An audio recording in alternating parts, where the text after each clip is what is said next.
আসসালামু আলাইকুম সবাইকে। ছোট্ট একটা মিনি ব্লগে আপনাদের সবাইকে স্বাগতম।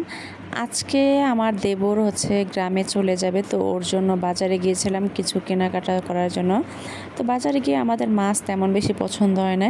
এরপর আমার আব্বু একটা মুরগি কিনে দেয়, এখানে আমরা মুরগি রান্না করি। এরপরে এখানে করলা ভাজি করে নেই। তো রান্না করার ফাঁকে ফাঁকে দেখতেছি আমার দেবর এখানে বসে বসে টিকটক ভিডিও বানাচ্ছে। তো যাই হোক, আমরা দুপুরে রান্না কমপ্লিট করে সবাই মিলে একসাথে খাওয়া দাওয়া করলাম।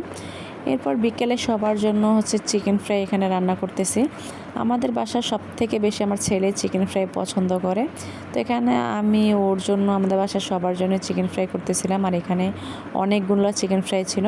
তো সবাই মিলে চিকেন ফ্রাই খাওয়ার পরে এখানে আমি চানাচুর মাখা তৈরি করি। চানাচুর মাখা আমার অনেক বেশি পছন্দ ছিল। তো এরপরে বিকেলে আমার দেবর রেডি হয়ে গেছে সে যাওয়ার জন্য, আজকেই সে গ্রামে চলে যাবে। তো অনেক দিন ছিল, যাওয়ার সময় আমার ছেলে অনেক কান্নাকাটি করতেছিল তার চাচ্চুর জন্য। তো তারপরও কিছু করার নাই, যেহেতু বেড়াতে এসেছিলো এখন তো আবার চলে যেতেই হবে।